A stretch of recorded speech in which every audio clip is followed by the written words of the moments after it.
Welcome to the Becoming Your Best Version podcast. I'm your host, Maria Leonard Olson.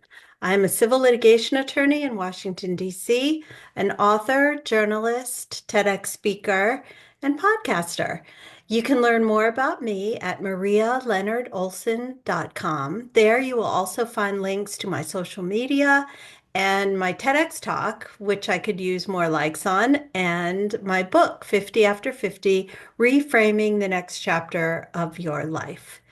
And all authors can use reviews on their books to keep them in the visibility algorithm. So I started this podcast 4 years ago. I'm in my fifth season. And the reason I started it is because my work in the realm of women in midlife brought me in contact with amazing women who inspired me and I think will inspire you. Dr. Lenka Schulze is here with us today. Her lifelong experience, ongoing research, and ample knowledge in the area of intuition and consciousness create a solid platform from which she invites others to view and to see life from the soul's point of view. As a student of life, Lenka has been given many valuable and often challenging lessons, which made her understand human nature, connection to energy, as well as the oneness to the cosmic realm of subtle energy. Lenka considers herself a student first, as she continually enjoys learning as well as empowering others through her teachings. She is very passionate to share her unique perspective to subtle energies, vibrations, and frequencies and bring them down to earth in a palatable way for people to not only comprehend easily, but to take this information to apply easily into their daily life. Lenka has authored 3 books on healing, intuition, and spiritual health.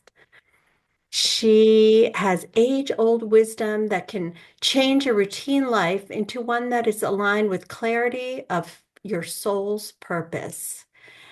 And you can learn more about her at lenk.org and follow her on all the social media. And all of this is in the show notes. Welcome. Thank you, Mary, so much for allowing me to be on your show. Very honored. Well, let's start with a basic question. What is soul and how do we communicate with our own souls? Whoa, yeah, that's a very good question. And often people are lost in the words because it's such a tangible thing. And if I give you a word, somebody else will have another word because they resonate with something else. But in the end, it's the same thing. So for me, the soul is the essence of us, the one that is eternal, it doesn't die. Okay. And it's something, it's here to express itself. I see that. Okay. So do you believe that the soul lives on once our physical bodies are gone? Yes. I do too. And I think we'll never really know the answer until our physical bodies are gone. Yeah, I call it the BS, belief system. And we all have one, and we have to honor one another's belief system, our own BS, right? Right. And they're allowed to also change it. So if we allow ourselves to change as we grow and become like the students and not always just like, I know, because the minute I say, I know, I stop learning. Right. I pretty much know nothing. I'm open. So my explanation of soul is at this point, and maybe I change my mind when I'm older. Yeah. Yeah. Well, how do we learn what our soul purpose is in this lifetime? There's a many different ways. The astrologists have kind of like a quick way to kind of a peek into your soul purpose, and that is through the North Node and the South Node. I'm not sure if you're familiar with that, but if listeners want to kind of a quickly know, if you ask your astrologist, or you can even get your own chart and see where the South Node is. That South Node is what gifts you came here in this lifetime. Something you can do in your sleep, something that is so easy, that is no challenge whatsoever. And usually during the midlife crisis, during the Chiron return, during the overall shaking up of your comfort zone, then it's kind of like turns into, okay, now it's time to go to the North Node, follow the North Star. And the North Star, the North Node will tell you pretty much what your purpose is. And when you look at it, first time I looked at it, I'm like, yeah, nice try. I'm never going to be doing that. And it's kind of like, it's kind of enchanting. It's kind of magnetic, intimidating. And at the same time, you don't want anything to do with it because it's not easy. But that's where your growth is. That's where your soul wants to go this lifetime. And if you don't go there, well, you just go back into the south, which is very easy, and you're not growing, you become stagnant. And if you're not growing and pursuing that North Star, you kind of, you're kind of not doing the things you're supposed to be doing on this earth. So is discomfort a sign that you are living from your soul's essence? Yes and no, depends. Discomfort and also, people need to make the difference between discomfort and danger or not being safe. So it's very close, but yes. Um, if you enjoy something, but you're also so nervous, you have those butterflies in your stomach, and after the fact, you feel so good. Okay. So what are ways that someone can begin to get to really know themselves? I also would like to show people that the other way to do it is to ask your parents if they're still around. How were you the first 2, 3, 4 years of your life? Because you were in a soul essence. Hmm, that's interesting. Yeah, so the things you were interested in, the way you were acting, because we then become molded to the what other people want us to be, and we get bombarded with other people's BS, and it becomes our own.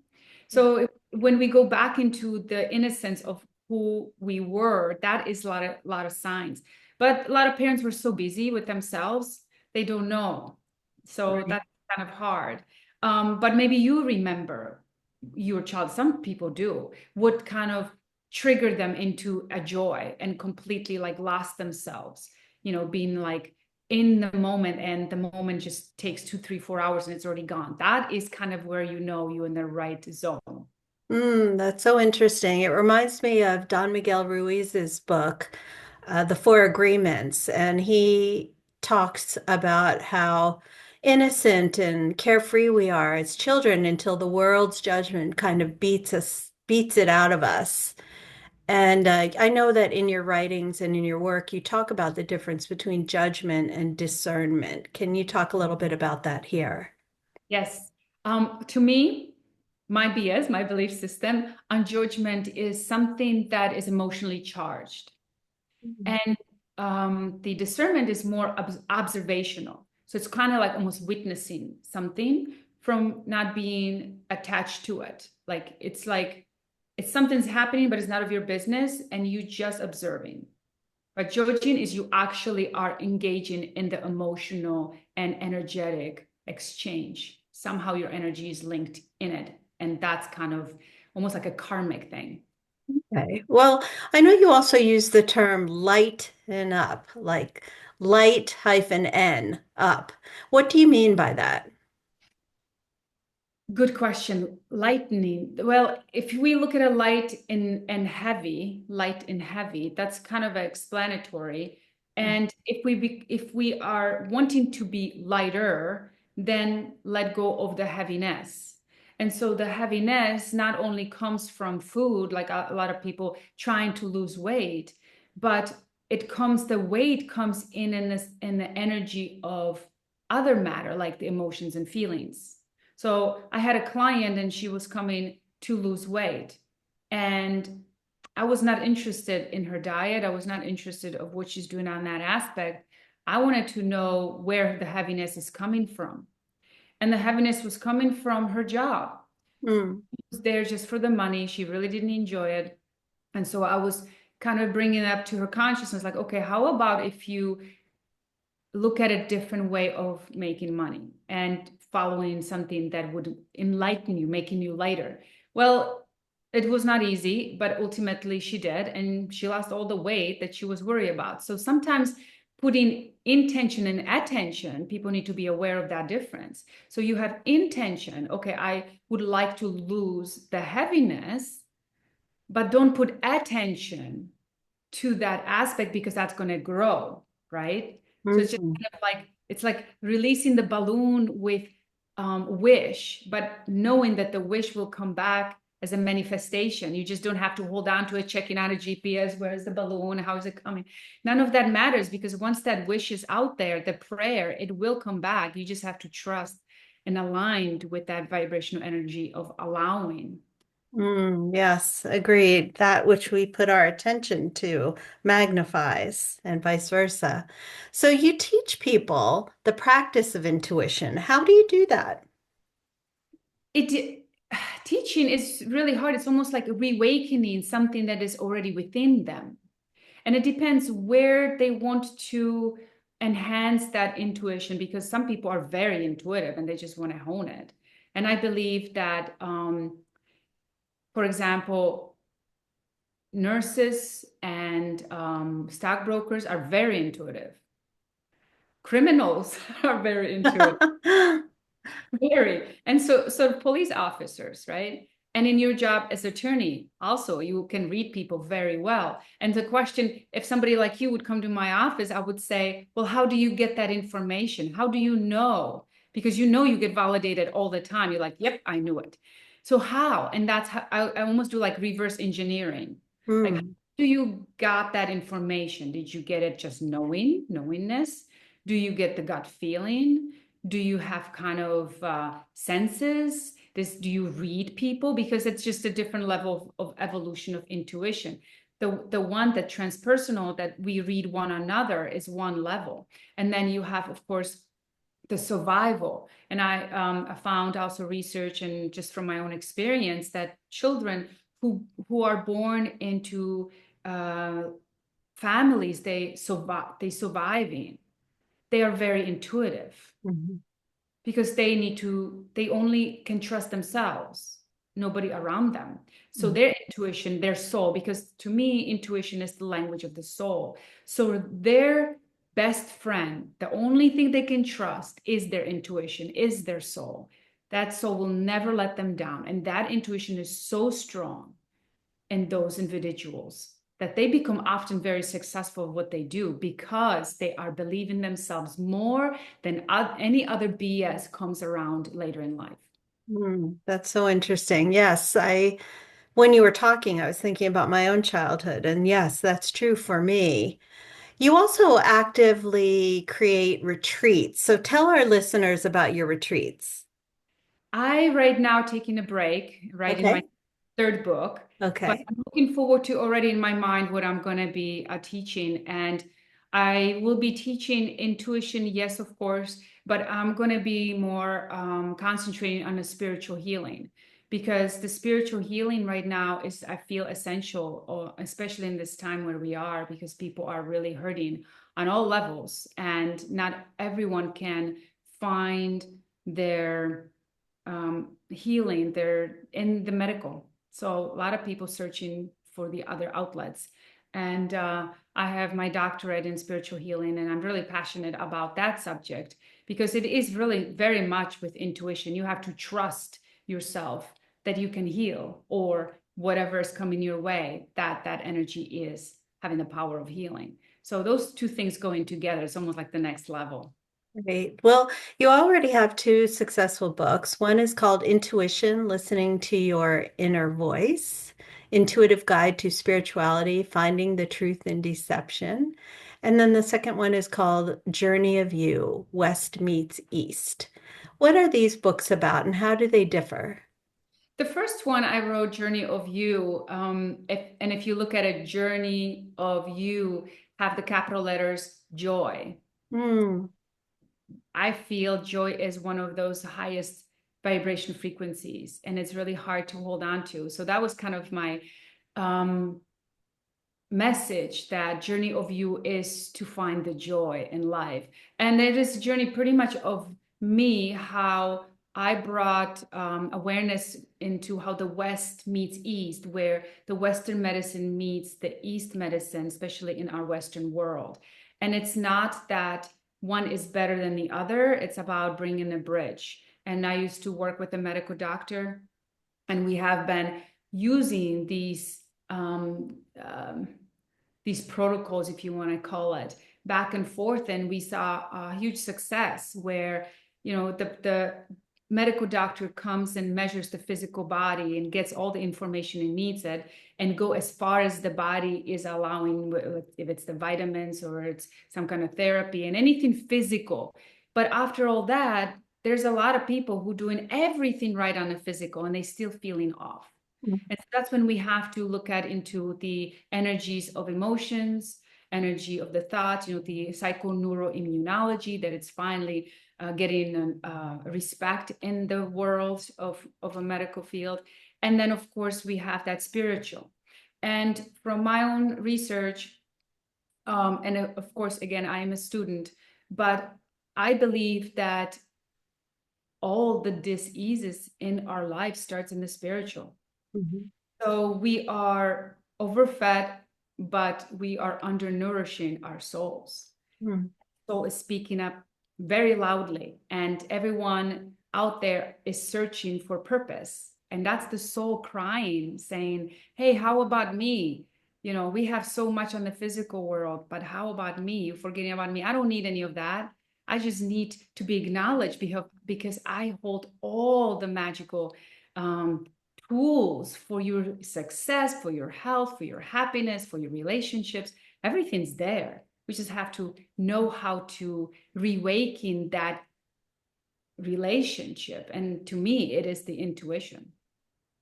I'm interested in your work with the medical doctor in Florida. What did that entail?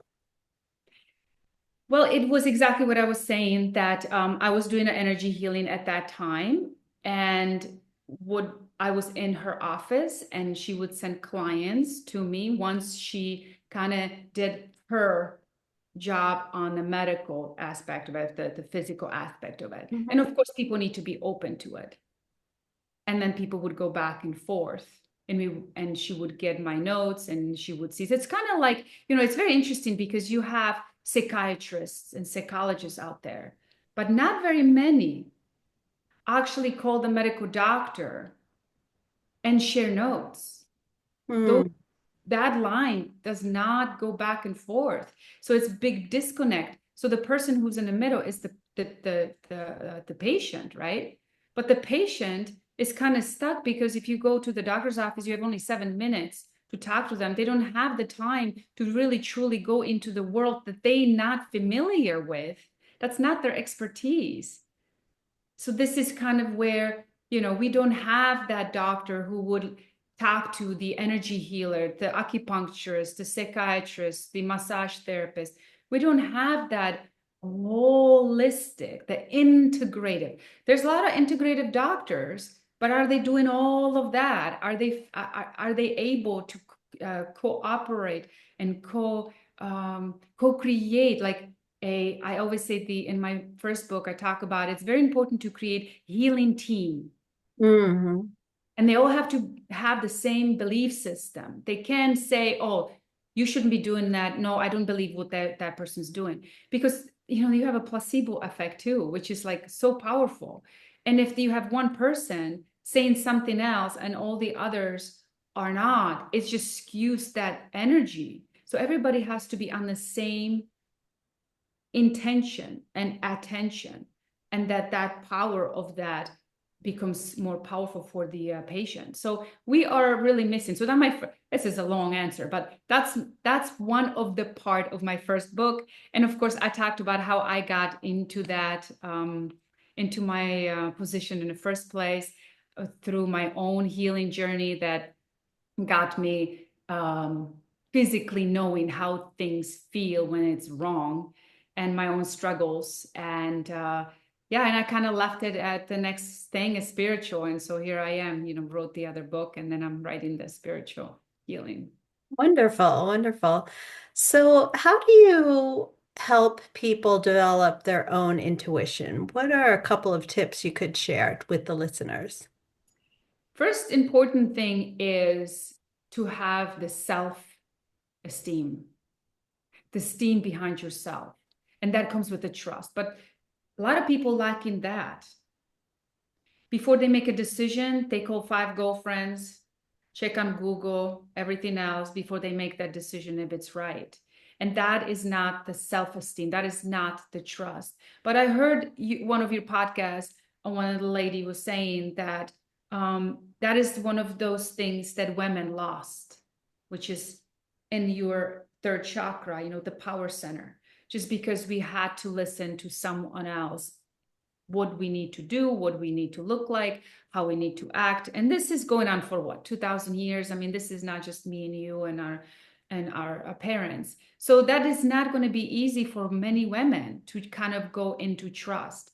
And also not be caring about it either. You don't have to fight for what you believe. You just have to stand strongly into that belief system, into that soul. Because when your soul speaks, it needs to speak sometimes silently, because it will be very present when you enter with your self-esteem, the steam behind yourself. And that builds the trust, because once you trust yourself, you go like, yes, I did it. And every single time you acknowledge that, it's like going to the gym and you did, whatever, 20 reps, and you're like, yes, that was hard, but I did it. With the intuition, it's the same thing. Once you recognize it, it will become stronger and stronger.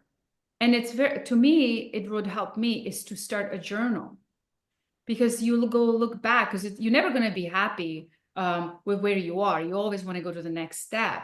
And then you lose that gratitude, which is very important in growth. If you don't have a gratitude where you are, most likely you're not going to get to the next step easily, because you don't know how far you came. And then awareness, being aware, very aware about, of course, again, depends what kind of a intuition you want to develop. If you are in a very survival position, then be aware of your feelings, your thoughts. But what's very interesting is sometimes it's very simple as paying attention when you wake up in the morning. How do you feel? And you kind of make a note like, okay, I'm a little tired, but I'm pretty good. I have I have a smile on my face. Yep, the coffee tastes good. And then you kind of go to work, and the traffic are going easy, and then you go to work, and then your boss starts yelling at you or have some crisis or something. And all of a sudden you are reaching for the candy bar in your desk, and you are just unaware that you did that. You don't know why you did that. And you already are calling your girlfriend if you can meet for drinks later. So it's kind of like very subtle. You spiral down and you're not recognizing that energy of that person is none of your business. You tapped into it. Again, it was energy, was not yours. You took it as yours. You soothed yourself with that chocolate, and now you need to dump it on someone else, over wine. So that would be the awareness. It's no judgment, just awareness. And the next time that same thing happened and that boss does the same thing, now looking at it from discernment, like, oh, okay, so here he goes again. Oh, that's interesting. That's it. That's the subtle shift. And then Okay. maybe not looking for the chocolate. And you Yeah. see, it's built like that. Yeah. Wow. Interesting. Yeah. More observation of your actions and your feelings. I appreciate that. So, you do a lot of work in a lot of different areas. What would be a message you would like overall the listeners of this podcast to take from this show? I'm going to still piggyback on my other answer because something came through. Uh, People don't realize we have over 60,000 thoughts a day, Yeah. and only 5% of them are conscious. Hmm. So what does that mean? That majority of the day you literally are unconscious. And how I would explain it, a lot of people probably explain it the same way. It's like when you were 15 years old and you were driving a car, right? You first time you sit in the car and you are behind the wheel and you are so nervous, right? You have the steering wheel, and then you have the mirror. You have to watch the cars behind you, and then the side mirrors, and then you have the stick shift, which it doesn't exist. It's out of whatever, and then you have to pay attention to the signs and traffic and brakes and gas. And so what happens is you are now very conscious because you're programming yourself. Hmm. Okay. And so you are now in that brain wave of, okay, I'm being aware. But now you're driving, you're talking to your girlfriend, you're drinking your chai tea, you don't even know what passed you, who passed you. That is unconscious. That's how quickly we become so dry. It's like almost like it's the dog walking you or you walking the dog, like kind of like that. So when you take the awareness of it and stop in every intersection and look around, looking in the cars, looking at the trees, and kind of ground yourself, kind of anchor yourself in the present moment, you become more aware. You become like you almost like you took the soul with you and say, hey, here we are. Look around. Isn't that cool? So you actually now align together the personality with the soul together because you're completely aware where you are, what's going on, and you almost programming yourself. And it's like stamping in time. It's like a stamp in time. I don't know if that makes sense. Yeah, definitely. I like that. And I like that analogy of driving and how it becomes automatic and many of us move through our lives like robots if we're not paying attention.